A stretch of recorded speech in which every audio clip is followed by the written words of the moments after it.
Hi, this is Chris Phelps, and you're walking, and you're walking. You're walking. Hi, one more time. Oh, do it again. All right. Hi, this Bam. is okay. We're a mess. Give me a bam one more time. Bam. Hi, this is Chris Phelps, and you're walking. Why are we walking? Nope. We're walking somewhere. One more. Yeah. Yeah. Bam. Hi, this is Chris Phelps, and you're watching the Break It Down Show.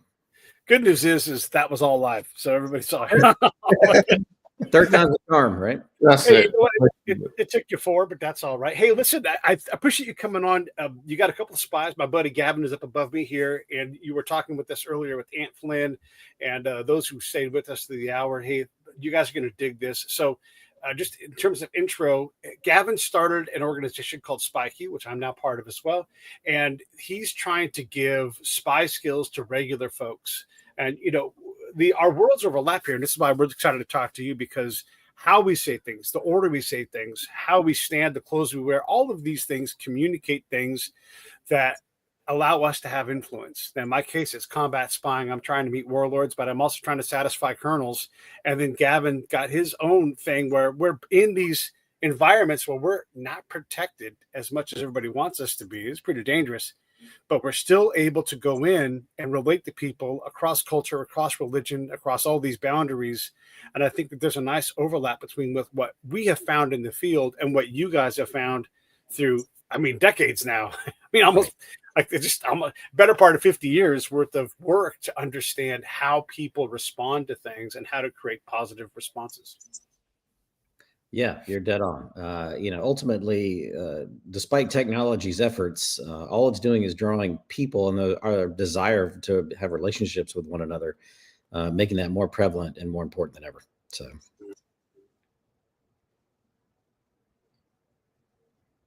Oh, Pete, I think you've muted. You need your mic back on, Pete. Are you with us? We left him speechless. You did a great job there. See, that's next level influence. I tried to change my microphone to the actual microphone I thought I was wearing, but it wasn't on in the first place. So anyhow, nice. Yeah, I dig all of that. I guess, Gavin, I'm going to kick you over here to the big box, and why don't you expand from there, and then I'll get my microphone actually working. Yeah, I actually lost track of everything when we left you speechless. So I'm going to backtrack a little bit to just give people a bit of an idea of what I do. So if you can imagine, I've got to go over to a foreign country. I've got to forge a relationship with an individual in a very, very short amount of time. I've got to build that much rapport and get a bond with them as quickly as possible in order to pretty much ask them to do something which most people would dread the thought of, and that's to commit treason, steal secrets, go against their own government and risk their lives of themselves, possibly their family and mine, all because I asked them to.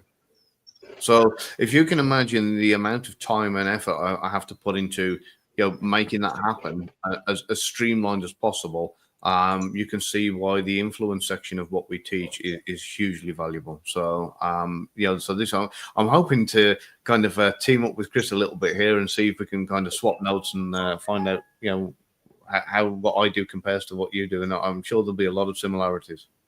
Yeah, definitely. A lot of what we talk about in our world is kind of the top behavioral science reasons why people say no to your request, whatever that request is. And lack of relationship is a big one, right? Not having that some kind of connection, uncertainty, right? If there's any kind of questions or doubt in people's minds, they'll move. And then, of course, motivating action as well. And one of our researchers, Dr. Neidert at the Institute, kind of did the studies on that. He calls it the core motives model. So what we've kind of realized is there are certain principles of persuasion that you can tap into that are best suited to tackle those issues. And you said right off the bat, that relationship is huge.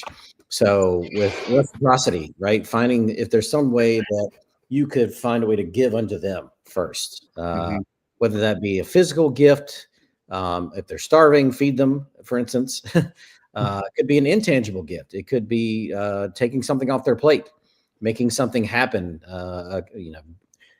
getting a way out, if you will, of their current situation that they didn't have before. But being one of the first to give to them, people tend to want to reciprocate and give back to you. Liking principle is all about, we like to do business with people we like. So finding some kind of connections with them are important, and any kind of similarity. There's even studies that show that even somebody's name who's kind of like yours automatically influences you to be more receptive to say yes to a request from that person than somebody whose name is like yours. So it doesn't even have to be exact. So similarity at any level. Oh, you like that, I like that. Okay, well, we can both agree, even though we speak different languages, cultures, whatever, we both do have a connection in this aspect of it. And of course, our newest persuasion principle, unity, is huge. If you can find something that you can both unite under, all right, a common banner, a common theme, a common whatever. Freedom, for instance, is an idea that some people can unite under. Independence, whatever that is, escape. That is a powerful mover that if somebody you're united with is going to ask a request, there's a lot of influence on you to agree to that request. Yeah. And the common enemy, which I'm sure you know more about than me. Yeah. So, but yeah, I actually said in the previous interview about this whole concept of, before I even think about what I want out of the relationship, my entire objective is to ask myself the question, how do I make this person's life better? You know, and like you say, whether it's taking something off their plate or giving something to them, you know, making their life easier or better in any way. But again, most importantly, not just in a way that I think it's going to be better, because like I said, you know, then you end up being that annoying next door neighbor that's popping around every 5 minutes with an apple pie. You know, it's, you know, you don't want to be that person that every time they see you, you go, oh, not him again. He's always trying to get me to do stuff or do. It needs to be about them completely. You know, you need to take yourself out of the equation, and like you covered with this, Chris, you know, improving their life in a way that they are happy with. And then when you do want something, 9 times out of 10, you don't even have to ask. You know, you can mention, you know, hey, I really would like to know more about the new government weapons system you're working on, and they're like, leave it with me, and that's it. Next thing you know, you get the thumb drive. Yep, I like it. Yeah. That ability to create familiarity and unity, you call it, it's something that I definitely do when I'm in the field, and I'm looking for just any point of purchase. I don't need to have unity. I just need to have, and we talked about this before we had our phone conversation, but I just want to put a fence post in the ground that he can see and be like, yeah, baby, you know, and they're kind of alike. And then all of a sudden you build these fence posts over time until you realize like you're going to have an intersection. And that for me brings me from a place that's so distant culturally, so distant geographically. You know, their assumption about, I don't know how much you know about liminality at all, Chris, but like I try to enter into their world and I go, wow, it's uncomfortable and shitty in here. But I have to like accept that because to them, this is the normal world. And then our world, they'd be like, it's shitty over here. So I'm just trying to bore a hole through these bubbles and go, look how you guys can see some. So I'm just trying to close that gap, pop a hole through, and create influence. But to do that, I've got to first build these fences. I've got to first withstand the uncomfortable, I call it miscomfort, not discomfort, because it's not actually uncomfortable. It's just uncomfortable to me because it's not my world. And that's how I try to stack these events so that I can create influence and hopefully trust. Yeah, I like that. I kind of picture when you said that, it's like breadcrumbs, right? So your goal in a situation like that, when somebody seems completely opposite of you or totally different and not in the same situations, it all starts with liking. If you can start finding some connections, like focus on what you do have in common in that situation, overall doesn't matter. But those are the breadcrumbs, right? That's what starts that process and the poles that you were talking about that you're placing. And it leads people back to you. And the key there is you got to be the one to show the effort. You got to be the one to show them that you're interested in them. You want to find these connections with them. If we show people we're the first to like them, they tend to reciprocate and like us back.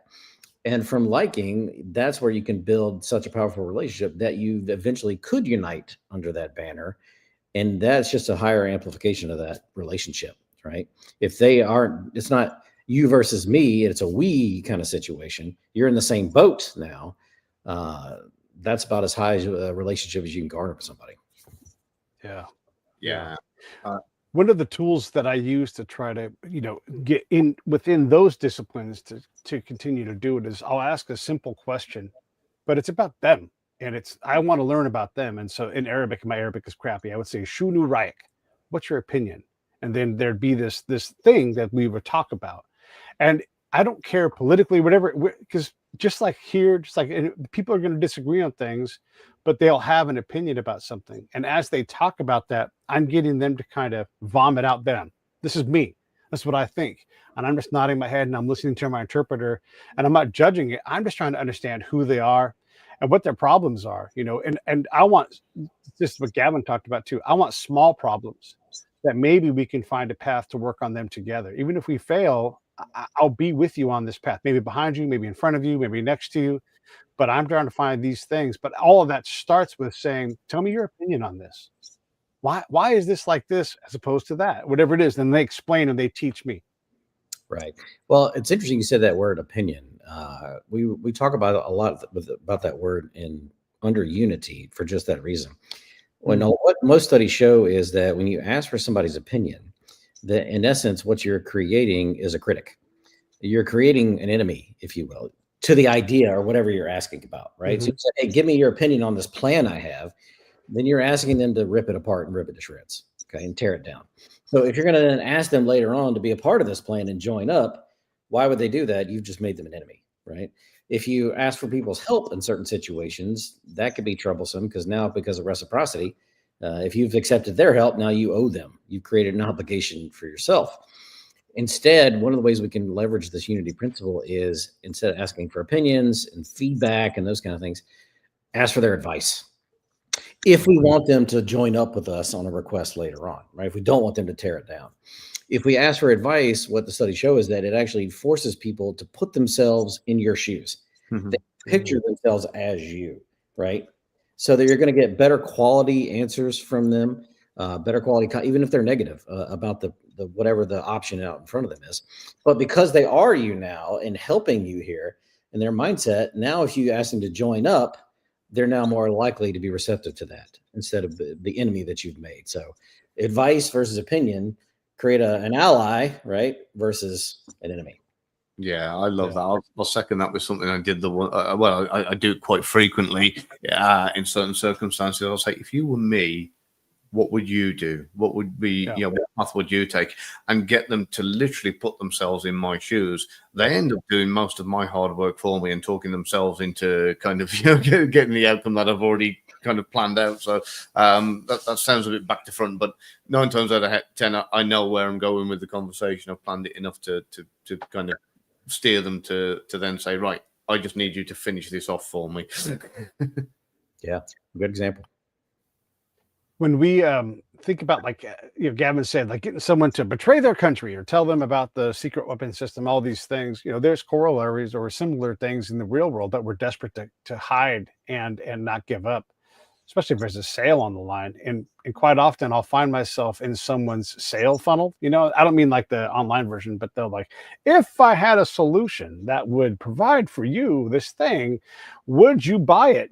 I'm like, oh man, the answer is maybe, but probably not. But maybe, but now I'm in this compliance funnel where I have to say yes, so that I get yes all the way down to something. But it's done so ineffectively that I'm more inclined to say no than I was before. I'm still in listening. Does this resonate at all with you, Chris, what I'm talking about? Like where you find yourself in these things and you recognize the tools and it's just, I don't know, it's out of sequence, it's out of touch. It doesn't flow like it needs to. Like Gavin will get this too. There's stuff you have to do in your first meeting. There's stuff you have to do before your first meeting in our world. Where like you don't just go to the first meeting if you haven't done a little bump campaign or smiled at the guy and said, hey, what time is it? Just the smallest little question to kind of build a platform to work off of. And so sometimes you're not afforded those kind of luxuries, but how do you reliably put someone into one of these decision funnels so that they are going to go the right way? But how do you know if you're doing it in a way that, I don't know, that it's working? That's my question. Yeah, well, working and ethical, I think they're probably two different things, right? Oh yeah. So working for sure is what you're in essence, your compliance funnels are commitment principle. It's all about consistency, right? If you get people to make a true commitment, there's a lot of external and internal influence on them to stay consistent with what they've said or done and follow through with it typically. And the internal influence is that you don't want to view yourself as being inconsistent in your thoughts, actions, and beliefs. You don't want to think of yourself as being a liar, for instance. But at the same time, there's the social outside influence as well. You don't want others to view you in that light on top of that. So if you can get people to commit, they do. One of the ways you can do that is by providing those kind of choices. Like if you frame things as a this or that scenario, you can basically every time they're making a choice, that's a voluntary commitment. And you're you're walking them down a path. So I've often said that people have to be really careful and strategic about the questions that they ask, because if they're not careful, you're walking them down the path to no and committed to that versus walking them down the path to yes. So, for instance, for those who don't know me, I'm a doctor by trade, but I'm a dentist. So, as I like to say, I'm an entrepreneur who happens to be a pretty good dentist. And when I'm talking to patients, like I had this question on my questionnaire where I say, "Hey, Pete, rate your smile 1 to 10." Okay. And of course, everybody said 7. So automatically that they're telling me it's not the best smile in the world. It's not the worst. What's 7? It's above average. So when I would then go to talk to them about a cosmetic change, whitening, straighten their teeth, whatever, they've already shut the door to yes because I asked the wrong question. I got the wrong commitment. Or I might screw up and say, "Hey, Pete, I'm looking at your x-ray and I see your tooth is dead. I'm just trying to figure out, has it been dead for a while or is it on its way to being dead? Meaning, are there symptoms or not? Either way, it's not good." And I'm going to ask things like, "Hey, is your tooth keeping you up at night?" And you're like, "No." "Does it hurt when you chew?" "No." "Is it hot or cold sensitive?" "No." "Sensitive to sweets?" "No." So what you're just telling me as the healthcare provider is that, okay, this tooth's been dead for a while. What you're hearing in your mindset is, I'm passing all his tests. I don't have a problem. So suddenly, when I go to try to show you you got a problem, when you've just now committed yourself in this own compliance funnel that there is no problem, now you think I'm trying to sell you something, right? Because you're like, "Why are you trying to tell me this? I already passed your test. I'm good." Versus if I backed it up and said one key word with all of those instead, it could have changed everything.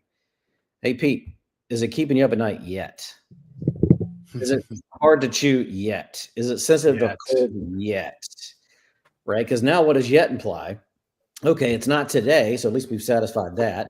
I can make my diagnosis, but it does imply, hey, you're not done. The problem is still out there. It's on the horizon. So I agree. Strategically, you got to be very careful about and think through the questions that you want to ask. They're going to lead people down this commitment funnel to yes versus no. I love that. That's a hugely powerful word. Do you mind if I ask you a question, Chris, with regard to the world of spying and what? So we've got 2 methods that we use when we're trying to kind of infiltrate a target's life.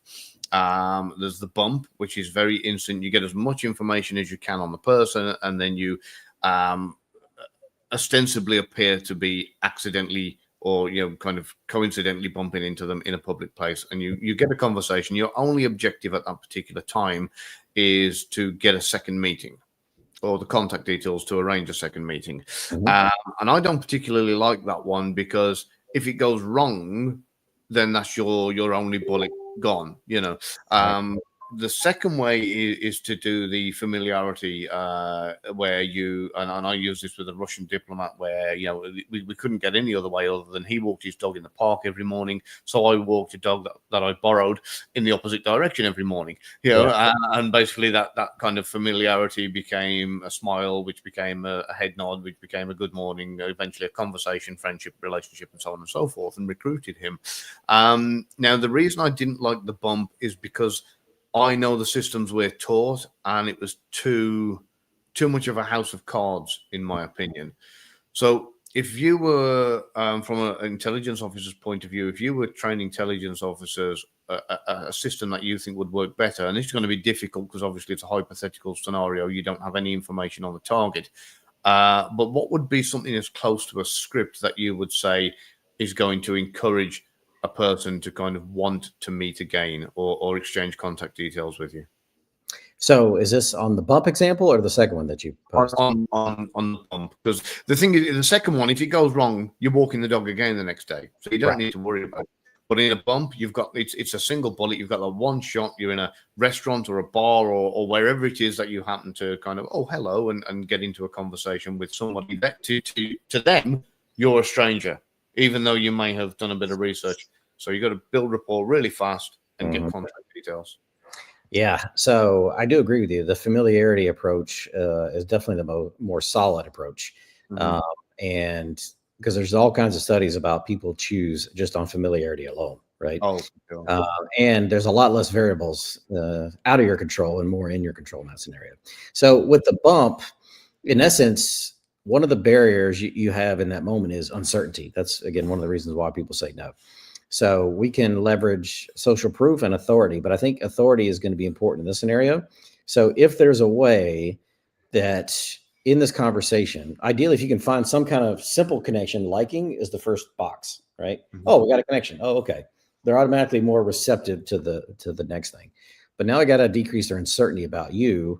So then it comes from, if there is a negative or weakness in your case, don't hide that fact. Actually start with it, like early on. Hey, now I normally wouldn't tell you this, but here's this issue, right? Or here's the negative. Now, and then you pivot on the magic word "but" that comes next. Just like yet's important, but is another one of those important words. So if you start with a negative up front, the studies show that builds trust with people instantly in that moment. Okay, which is what you need in this moment. And the reason it does is because when you start with a negative, but pivot to the positive to counteract it, you're actually showing that person you're transparent, right? You're not hiding potential negative. You're laying it all out there, right? Now that you've got trust in that moment, now they're more likely, when you ask that commitment question, which motivates action, they're more likely to do it. So connection, I've got a trust factor, and now I got the commitment question to schedule. Sure, why wouldn't I? Yeah, I like that. Yeah, I at first, when you said start with the negative, I was like, okay, that's slightly different to what we've been taught, with the kind of get the relationship, get the rapport, and then give them the reason. But yeah, I think your method there would be a definite improvement on the system that we're currently using for sure. Yeah, and there's all kinds of negatives, right? You could just say, look, now I know this may sound like it's going to be inconvenient to you, but I wouldn't be asking if it wasn't important. And here's what I'd love to have next. What do you think about this? Yes. Okay, well then why don't we meet to talk about that? Okay, great. The key is just whatever the negative is, pivot on that magic word but or some kind of disjunctive, however, etc. And because what the studies also show is that people don't remember what you said before the word but. All they remember is what you said and how they felt after the word but. So you've now built trust and you've left them focused on the positive thing. Now you've got something to build on when you go to your ask. Oh, I love that. That's fantastic. There's a tool that I'll use. It's kind of, I think this is what you're saying is, and it happens every now and then. So I'd be in the field and I'm not afforded a cover. I work with the Army. That's the job. I'm not allowed to say, I'm here as a whatever. I can't do that. That's illegal. And so if they ever said, are you a spy? I would say, yes. And if I ask you a question you don't like, don't answer it because I'm not here to harm anybody. I'm here to help. And if you ever see me doing something opposite, come tell me because I'm not trying to do that. And that, because here's the thing that I realized, my peers would be like, well, you can't say that. And we're not spies. We're intelligence collectors. Like, yeah, but that's all bullshit. And I'm not going to use that to my advantage. I'm just going to say, yes, I'm Pete. I'm from California. And yeah, I'm a spy. And here's what I'm trying to do. And then no matter where I go in that battlefield, village X, village A, whatever it's going to be, I'm always that same dude because I realize that they all talk about me as I circulate around because I'm interesting. I'm the new thing. So I took that negative thing. And by the way, I don't control their perception of what I am. So of course, if they capture me, they're going to say I'm a spy. So I just let that be the negative up front. Yes, I'm a spy. And then watch me work. And here's what would happen. And I think I understood the path, but you probably can tear it apart better than I can, is I would become their counselor. Get me my advisor. Where is Pete? And I'm talking about the Iraqis, the Iraqi generals, the sheikhs. I need to talk to Pete, even though I had said all of these things up front. Now, did I always say I was a spy? No, but if they offered that negative thing, I just hit it front on because I had no other. I could have said, no, I'm with United States Security Forces. That doesn't say anything. Right. That's the worst. That's the worst way to handle it. What are your thoughts? Shudu Rayak. No, I mean, you definitely are starting out with a negative there, and they're a potential negative because you don't know how they're going to react. Right. But you can probably tell by the tone of the question and the way they asked it that they're probably going to be okay with your answer. They, you know, if they ask the question in disgust, okay, that's going to be more of a risk versus if it's more curiosity. Are you a spy? Versus are you a spy? You know, et cetera.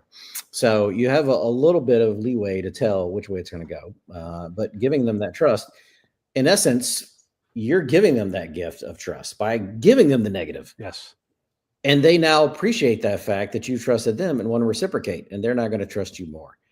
Right. In essence, they will. That's why they're looking to you as their authority now in matters. Okay, well then you obviously have training, you got experience. You didn't get here. You know, you didn't stay at a Holiday Inn Express last night, and now you're a freaking spy. Okay, you had to do something to get here. You got credentials, training, etc. That could be useful for me in whatever my situation is now moving forward. So now you become a trusted ally. Yeah. Yeah. And so I guess if you were to apply this to the normal world, maybe let's use dentistry. You know, how do you apply that? I mean, you talked about the tooth example, I guess, really is what this is, right? Yeah. This is that yet word, right? Yeah. It's interesting.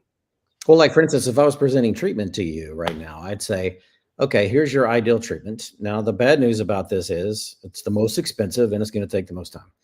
But the good news about this is whatever good thing I want to say at this point. So what I normally like to do is we have persuasion, which is whatever principles are available in a situation when you're with that person that you can tap into. But there's also a lot of science, and one of the books Dr. Cialdini wrote was on persuasion. How do you influence people into a mindset that makes them more receptive to your request? They want to say yes to it before they ever get to you. Okay. So in my new patient questionnaire, I ask a lot of persuasion commitment questions, not guessing what they value. Because usually when you give somebody the pros and cons of any option, you're assuming you know what they value. And we know what happens when you assume. Okay? Yeah. Yeah. So my whole thing was, why don't I stop guessing what they value? Why don't I just ask them? Okay. Yeah. So I just ask them in a questionnaire before they get to me. But once they've answered those questions, commitment funnel, that's now who they are. That's the mindset they're in. So let's say you told me in this questionnaire that you value longevity, meaning you want your teeth to be around for the long run. Well, I'm going to say, hey, the bad news about this product is this implant, if you will, is that it's the most expensive and takes the most time to replace your tooth. But the good news about it is it's one of the few things that if you take care of it and your body accepts it, should last the rest of your life. Right. So I tied the positive back to your longevity statement, right? Which of those two now makes more sense? Well, I think I do want things to stay for the long run versus when I present the next option, I'm actually going to flip the sequence. Now, your other option is a thing called a bridge. Now, the good news about the bridge is, so I'm starting with the good here, it's less expensive than the implant, takes less time. But the bad news is studies show the average person's bridge lasts 7 years. Okay. That means you're young enough, you're going to have to pay for this 3 or 4 more times in your lifetime. Which would you prefer? Do you want to have to keep messing with this thing, or would you prefer to pay a little more and be done with it? Yeah. That's great. That's great. Yeah. Yeah, boy, that's really, it's clever. And I hate to hog the mic here, but yeah, that's really good. I'm going to let Gavin talk. Sorry, Gavin. Yeah, that's powerful stuff. I love that. I want to try and remember that sequence as best I can, you know, for when I'm looking at using this in the future. And I found with what you're doing there as well, it kind of marries up with something that I do. I've come across the fact that if you tell somebody something, there's a chance they might reject that information. But if you lead them to draw that conclusion, the cognitive attachment to that is so much stronger. So, for example, I meet a stranger down my local bar and they say, so what do you do? And I say, oh, I was a spy. They go, yeah, right, of course you were. I could meet that same person down at the bar and they say, so what do you do? And I say, oh, I used to work for the government. They go, were you a spy? And I go, I'm not saying I was a spy. I'm just saying I used to work for the government. And they go, you were a spy. And then anything and everything I say after that then is going to reinforce that confirmation, and kind of confirm that bias. And they'll look for things and find things. And that will stick a lot stronger. And he'll then be introducing me to his friends. This is Gavin. He used to be a spy. He'll be saying it with more conviction than I ever could because he's drawn that conclusion himself. Have you because it sounds like what you've done there with that sentence structure of positive and negative order is almost similar to the same kind of system of letting them draw their own conclusion, but you've led them to it. Exactly. So this is what I often say. You can't, you can bring a horse to water, but you can't make it drink, right? Well, this is one of the ways that you can influence the horse to want to drink. Yeah. And if it wants to drink, then it will. And so people need to feel at its core true persuasion. And this is why it's different than manipulation, coercion, intimidation, telling somebody to do something, right? Those are kind of opposite ends of the spectrum. Mm-hmm. Because in those scenarios, when you coerce, intimidate, people don't really feel like they're in control. They don't feel like they have a real choice in the matter. Versus true persuasion, by definition, is all about giving that person a choice. They are totally in control. We're not forcing them to do anything. They're choosing their path. And in essence, that's what you're doing. You're guiding them by asking key questions, but they still have a choice in the matter where they want to take this, how they want to perceive it, how they want to interpret it, and what they then do next, right? You didn't force them down that path. They chose to go down it themselves. So anytime you can guide them or lead them to the answer, at its core, you're going to get more of a commitment out of them because of that. Yeah, and you'll probably know this better than I do with regards to what we call in the industry behavioral entrainment, and this is where you'll find somebody's linguistics, and you'll pick the positive and negative powerful words that they use. I know I've been through this with Pete, and so you because we've all got different words that mean the same in the different dictionary definition, but when you use the word brilliant, for example, for some people, the word brilliant is like kind of maybe 2 notches below awesome. For other people, brilliant might be, 1 notch above good. So you find out what is the powerful positive word for them. You find out what the negative powerful word is for them. And then you go through this system. Let's imagine you want somebody to develop the trait of, say that there's somebody who walks out in the middle of an argument constantly, and you need them to sit down because they always get heated and always storm off, but you want them to see it through. So you're having your conversation and you start along the lines of, there are some awful people out there. So you found out awful is their powerful negative word. Awful people out there who kind of storm off in the middle of an argument, and brilliant is then positive word. So you say, whereas, you're brilliant at handling, being able to sit down and see it through. And then what I tend to do then is seal all of that with a question, which then is something along the lines of, have you always been that way, or is that something you had to work on? And the minute they answer, they've kind of entered a social contract of saying, yes, that's the way I am. So even they may say, I had to work on it. They may say I was born like it. They may even turn around and say, I've never really thought about it. But the fact that they've answered says that they've now developed that trait. And then going into the conversation, they're more likely to stick around and not storm off. And if it does get heated and they are about to storm off, you can then kind of refresh that by saying, see, this is exactly, why you're one of the brilliant people to talk to. You're here sorting it out with me. You're not like them awful people that storm off like they would have done by now. You're actually here seeing it through. It's almost like hitting a refresh button and then kind of, carrying on with the conversation. That behavioral entrainment, we label it as, is that similar to kind of what you're doing with persuasion with the Cialdini Institute? Yes, that's a exact great way to use persuasion in the commitment principle, the consistency, getting them committed to this ideal. And what happens is when the ideal or the mindset you're trying to create, this case, a reasonable person, right? Someone who's not going to storm off. In essence, that's now who they are in that moment. Okay. And when the thing you're asking them and getting them this trait you're trying to assign to them, if it's something that people view as a positive versus that has a negative connotation for the opposite of that word, then this confirmation bias kicks in. Your brain starts looking back and scrolling back through your memory banks.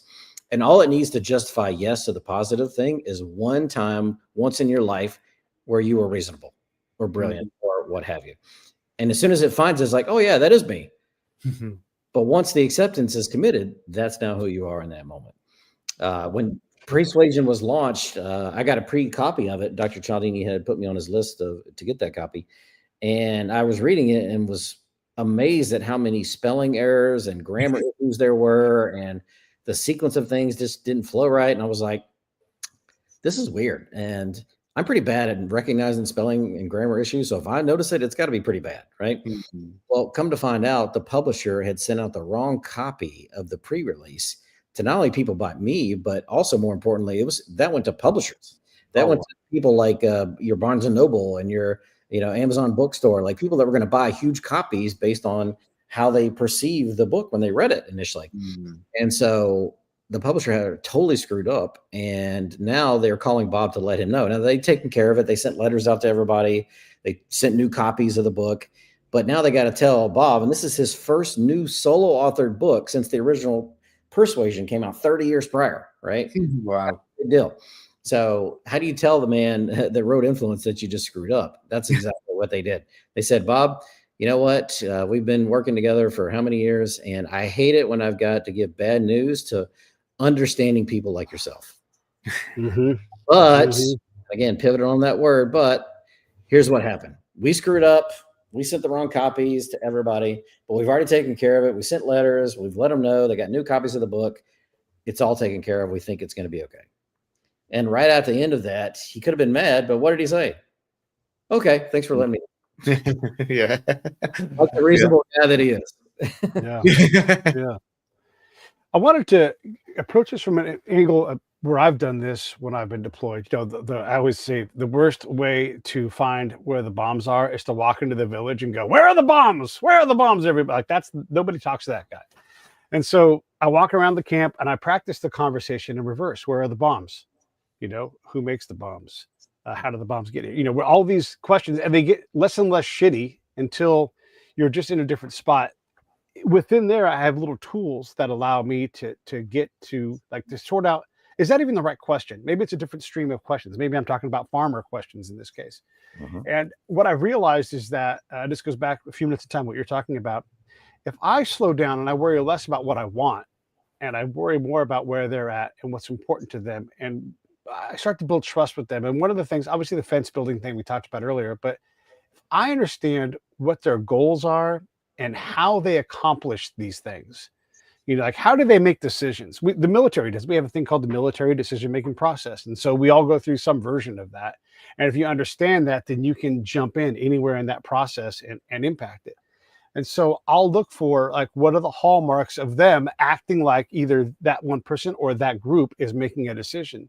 And in the case of Afghanistan, if there wasn't there, and they're not always present, but if a holy man is present, now they're in the decision phase, right? And so if that person's not there and the Americans are driving the conversation, it's American dominated. And I'm like, oh, now we have a problem, right? So before I ever get to where are the bombs, I'm looking for these, how do they make decisions? And what are their goals here? You know, so before I set a meeting, I say, hey, you know, I want to meet with you, but I don't want it to be dangerous for you or me. What do you recommend? And because what the Army does is we show up unannounced. Hey, we got 20 guys here with guns and jacked up on creatine. And we come to take 5 hours of your day and you have to feed us. We don't ask for the food, but obviously they feed us, right? And so we do the opposite of that. And you just go, I want to have a meeting. I want to talk about education, or I want to talk about women's issues. You know, who's the right person to be in the room? Who else should be there? And all of a sudden they start proctoring this meeting for me and guiding it and taking care of security and everything else, because I'm working within their world. And also my questions don't start with where are the bombs. It's more like, tell me what's going on. You know, where do we need to do work? Where should we be better? All these kind of questions. And then they start to say, hey, by the way, because I built trust with them over time, do you want to know where the bombs are? And they'll come to me and they'll offer the bombs to me. And then I usually pass that off to some other Army person and be like, that's the guy that you focus on that. For me, you bring me problems and I try to help you deal with them. Yeah, I love that. Get them committed to things that are positive that they want to build in the community and reinforce and do more of. And then by default, you're suddenly then showing them what they stand to lose now, because they want these things is, well, we'll do something about these bombs. What's going to happen to this thing we just committed to? It's not going to be a reality. So they're now more likely, because of losing this ideal they just committed to sharing information that could interfere with it. Yeah. Yeah. And also, and this will sound ridiculous, but we get so formal and so tense about culture. I'll use culture to my advantage to help speed up the pace of this. And I might even be crass. And so I'll say, and my interpreter and I work very closely together. They know I'm going down these roads. They're already prepared. So they've already pre-translated. And sometimes they'll just take the entire conversation over for me because we've built trust. But I'll say something like, can I make a crass comment? Because I just got to say, like, us Americans, like, we often talk about things like, you know, whatever. And then I'll say something about tits or ass or something like that. Because these are all dudes, right? And they're Army dudes. And Army dudes are Army dudes wherever you got. I'm saying Army, Navy, Air Force, whatever it's going to be. They're all the same kind of people. And these guys to a man would lower. You could almost see the screen come down. Oh, thank God. Jesus Christ, you guys are an uptight bunch of guys. And they would, and I'm sure Gavin has stories like this too, but the big story I have is I was sitting with my colonel, I'm working with, and I know the answer to these questions. And I would tell my interpreter, I know you'll forget, but I'm doing my job. So when I ask you a question about culture to give to the person we're talking to, and you look at me and go, Pete, you know the answer to that. I want you to ask them the question on purpose. I know the answer. I know that you know that I know the answer, but you need to do it so they can come to me. And so I'm like, hey, does Ramadan work like this? And I'll do some premise that's not quite right. And then my interpreter all the time, I'd be like, Pete, what are you doing? And I'm like, remember I told you about that? Oh, yeah, right. And so they would get a little clever and they would say, he wants this. And then all the time, these Iraqis would say, religion isn't that big of a deal to us. You guys think so, but it's not. Here's how important religion is. We're in Ramadan right now. Do you want to drink some whiskey? Because I have some on my desk. And then I stand up. Anytime I've offered a shot in combat, yes, of course I will, whether it's an American or an Iraqi or whatever. And I go over or sleeve of it. So whatever it's going to be, I take it because it just crushes barriers that were between us. We just become real people, especially if did you make it yourself? Did you buy it from your friend? Awesome. And now I've destroyed just all these barriers, and it's no longer a maze. It's just a direct path. And that's how Pete becomes the advisor, as opposed to just another American who's in this maze going around trying to find the center hole. Yeah, you found the central thing to unite under. Hey, forget all of us at our core, you and I are just average, regular, everyday people. You can both unite under that banner. And if you can connect with them that deeply, yeah, that's powerful. Yeah. Doesn't always happen, but a lot of times food is a big divider. I would bring the locals, the right ones, the VIPs, onto the camp, but I would insist that the Army treat them like VIPs. Mm-hmm. So it would be like salates, certainly not searching these guys. And it would just be a big show. And I would like, look at our dining facility. It has air conditioning. It has TVs. It has all these amenities. And my interpreter would just start stuffing their pockets full of muffins and everything. And it would blow them away. And what that would do, without ever asking for anything, it was get me introduced into their world, the people that nobody else got to meet. Quite often in the intel world, there'll be like a silhouette of Chris Phelps, blank, right? Mm-hmm. I could populate that picture all the time. I could give them people they didn't know to have a silhouette for, because I brought them on a camp. I treated them with respect. I had been introduced by another Afghan to this Afghan, or Iraqi to Iraqi. I learned this by just being more like us. And I don't know if that's Cialdini Institute grade stuff, but it sure as shit worked for me to just like, how do I respect these people? Because when was the last time someone respected them? Yeah. Well, that's one of the most powerful gifts you can give people. I mean, physical gifts are important, gift card, presents, whatever, but it's those intangible gifts like that, taking something off their plate, showing them respect, listening to them, that are even more powerful.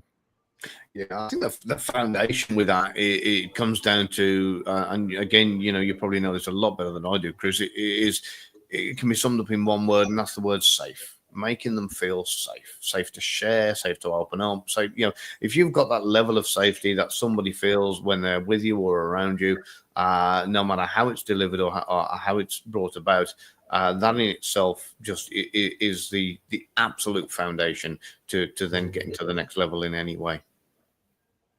Agreed. Yeah. Gavin, go again. Oh. Yeah.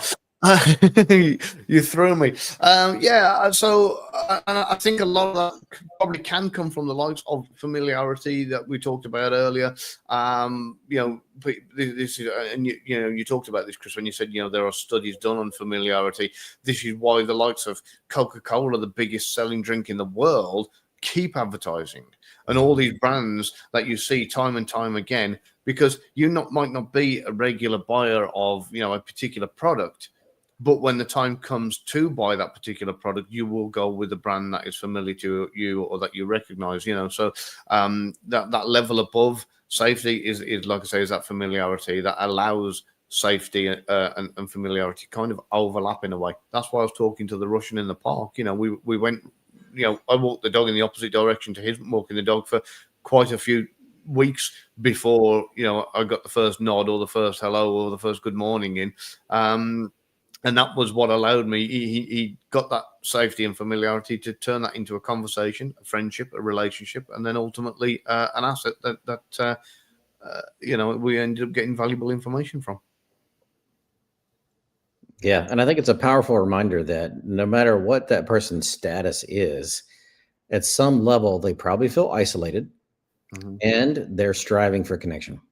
Yeah, which everybody is right now. Mhm. Absolutely everybody in the world, especially since, and I hate to go on about the pandemic and COVID, people just hate even hearing about it, but since the isolation created by that as well, there's more and more people desperate for connection. Here we are more connected electronically than the human race has ever been in history, and yet we are all feeling as unconnected and kind of lonely. Loneliness is, in my opinion, right now, the world's biggest real and most threatening pandemic.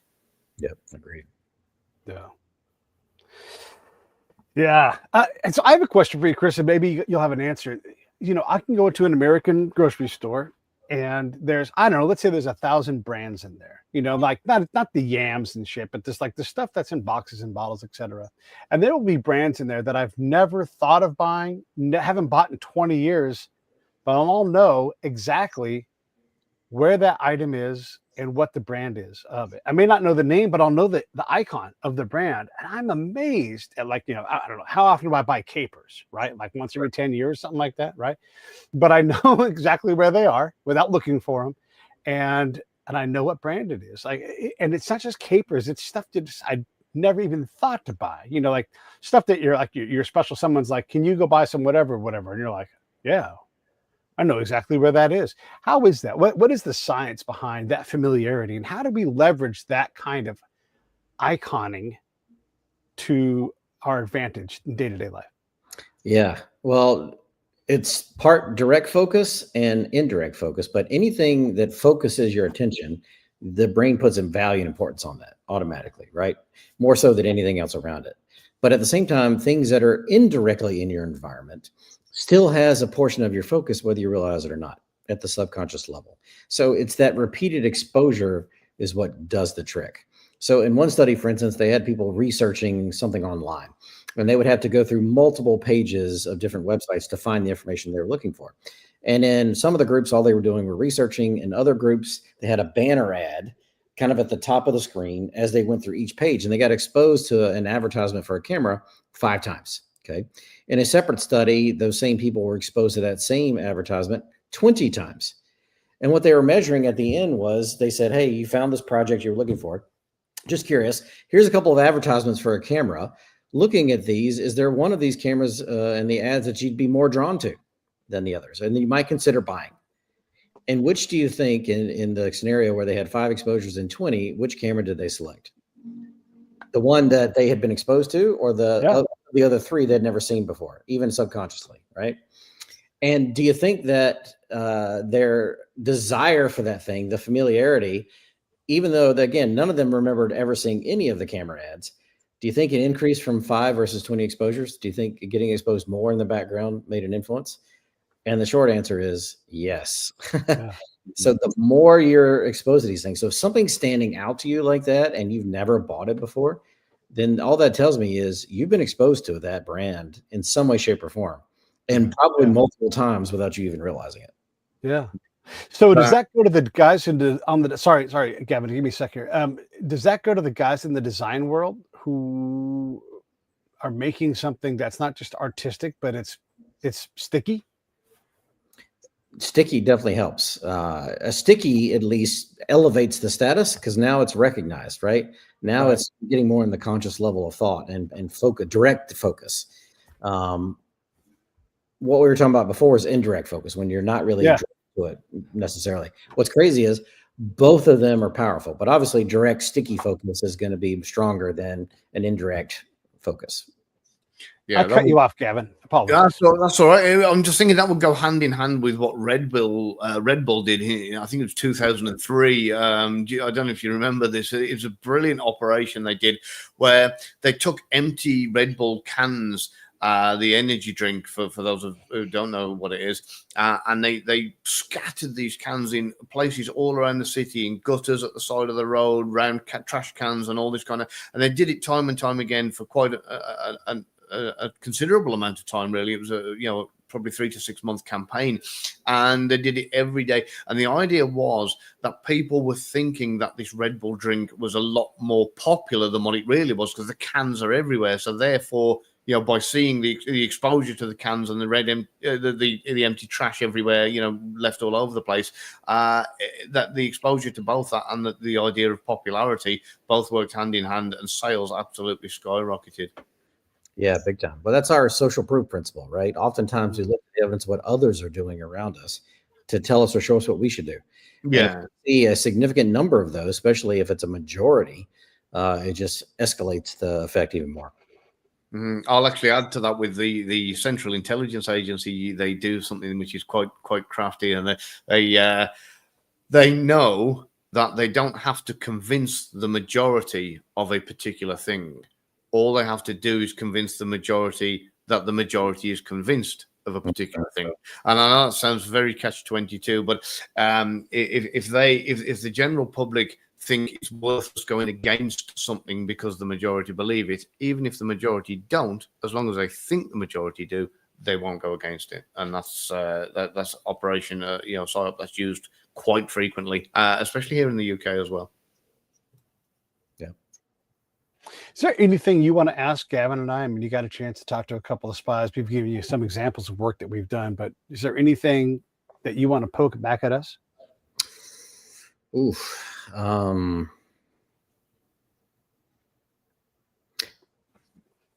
guess probably the big thing I always wondered is, again, going back to confidence, right? So where does your resolve come from to go into dangerous situations and then navigate that with a calm head, being top of mind, as objective as possible in that, versus not being emotional? That to me, that's a skill. Yeah, I mean, for me, it's kind of awareness of my abilities. We've done these reps that many times in training, in role plays, and in lots of different scenarios, that once you become kind of confident in your own abilities, so much so that no matter what situation you are in, you have the mental equipment and the ability to be able to get out of it. So I was talking to an army major friend of mine not so long back. There are certain people you meet, and he's one of them, and you could drop this person anywhere in the world, any country, any continent, anywhere, with nothing, and he'd be fine. Not just fine, but he'd thrive and he'd get his way home, or they'd get it. And once you get into that mindset of knowing there's nothing you can do to me that can be done to me. There's nothing I can't get out of, sort out, or get home from one way or another. In worst case, you kill me. Okay, so I'm dead. It's game over, and I don't have to worry about the pain anymore. There's lots of, but that having that confidence in, I know I can get home. And we've done operations where you might be dropped in a particular country sterile, which means you've got no ID, no passport, no absolutely nothing, and you have to get your own way home. And in England, that's more of a problem because it's an island, so it's not just about walking, even if it's a slow and long walk.